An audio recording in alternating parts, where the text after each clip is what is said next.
to earn extra money, get a couple extra bucks that they didn't have before without having to open up their own company or do stuff like that without a big expenditure.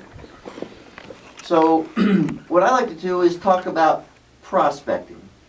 And if you've been watching television, no, you don't need to go to the Bering Sea and you don't have to go to Guyana. And this you can do right there in your own hometown in Port Charlotte or Punta Gorda or Northport or Sarasota, Fort Myers, wherever you're at listening to us. And what I'm going to do is give you a list of a few of the tools that you should probably have before you go prospecting. And then we're going to give you a couple examples of things that you want to look for. But one of the important tools that you probably want to have, especially if you're over 40, because your arms have gotten a little shorter as you've gotten older, and you find that you can't quite see things as easily as you used to. You want to go out there and get yourself a magnifying glass.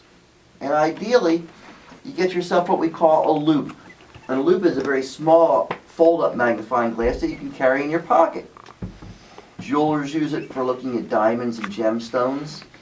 We look at pretty much anything we can't see anymore. And that seems to be a lot of stuff for me. So, you know, rather than getting a real big magnifying glass, you kind of want to be a little inconspicuous when you go prospecting. So get yourself a loupe. If you can't find any, we actually have those over at Westchester Gold and Diamonds. You can buy them. They're fairly inexpensive. They could range from $5 up to a really good jeweler's loupe is $125. If you're just going to be out there prospecting, that $5 or $10 loupe will probably get the job done for you. You also want to go out there and find yourself a nice magnet. And, don't go to the junkyard and get one of these ones they're picking the cars up with. You don't need something like that. You need something that you can put in your pocket.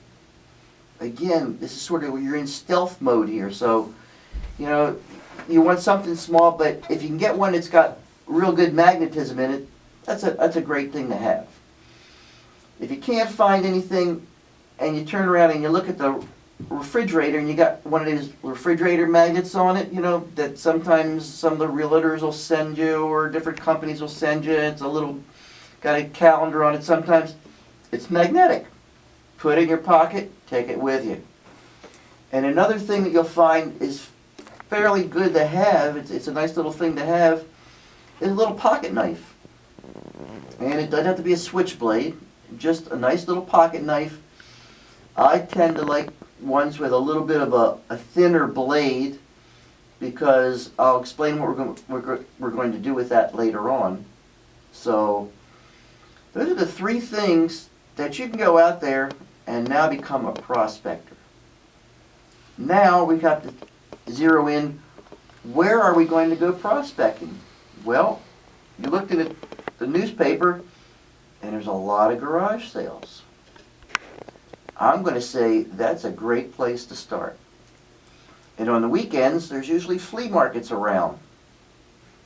That's another place to go. Any of these church sales that you'll see coming up, where big organizations have these different sales going on, this could be another place to go hunting. Although there's probably a lot of prospectors that have already gone through these items, only because they work at a lot of the different organizations, and as this stuff gets put out, or people bring it in to drop it off, there's a prospector out there, and he's picking through the goodies, and they're usually getting creamed, but not always. So these are the spots that you want to go. So typically, we jump in our vehicle, and you kind of find an area that you think might be good for prospecting. It might be a mobile home park. A lot of these people have been living there for a long time. Or it could be a retirement area, retirement section, where people have been living for a long time. Someone may have passed away and they're having an estate sale. A lot of times you can cream through it and say, well, here's a moving sale. It's in a newer section of Port Charlotte. Probably not good. I'm going to put that down on my list of priorities. But here's someone that says estate sale. Okay, so that means that they're probably leaving, someone may have passed away, probably a chance that there's going to be a lot of older stuff. I put that as a priority on my list for prospecting. Jump in the car and get there as early as you can, and usually there's a sign that says, no early birds, no one before 8 o'clock. Well, of course there are going to be people there at 6:30, and you want to be one of them because you want to be one of the first people in there. Now, if you don't have any kind of a background as far as prospecting goes, and you're just listening to me trying to learn how to become a prospector, the easiest things for you to spot and get quick cash are going to be gold or silver items or any other kind of precious metal. This is something you can buy lots of times below the market because many people have no idea what they have, or they don't even know it's gold or silver. And you're going to go out there and try and find it. So you're in line, you're waiting to get in there, the door opens, you go rushing in, and now you're looking around at all the stuff. And you're going, where am I going to go looking? Well, a seasoned prospector gives it a quick once over, and they look for anything that looks like silver color. There's a set of candlesticks over there in that corner. They might be silver. There's a whole bunch of old platters and trays and things over there. They're silver color. They might be good. I'm going to go over there first. All right, we'll run over there before everybody else gets there. Now, let's start looking at them. Okay, well, here's a set of candlesticks, and we pick those up. Man, these are heavy. If these are silver, it's going to be a score. You flip them over and you look. And on the bottom, you can almost read what it says, but you're not quite there. These darn things are so dirty. How come these people don't clean all their junk? Well, reach in your pocket and pull out that loop and put it up to your eye and pick that candlestick up and hold it up towards the loop until it comes into focus. And what does it say? It says, oh, look, it says sterling. I remember Steve saying something about sterling. I'm going to kind of hang on to this. It says something else on here. Sterling reinforced. Man, that must mean they use a lot of sterling in this thing because it's so heavy. Cool. I'm hanging on to these. Now let's go look at some of these other trays. And I pick them up and you look on the bottom and it says Rogers Brothers. That sounds like some guys that would make silver. But that's all I can see. It just says Rogers Brothers. Wait a minute, here's another mark on it. It says IS. Does that mean I am sterling? I don't know. Steve didn't tell me about that.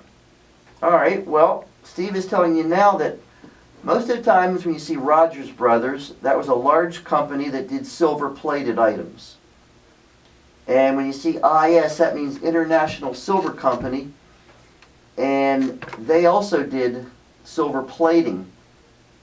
There's not enough silver on any kind of silver-plated items to be able to retrieve it so that it's worth your while to go prospecting for that stuff.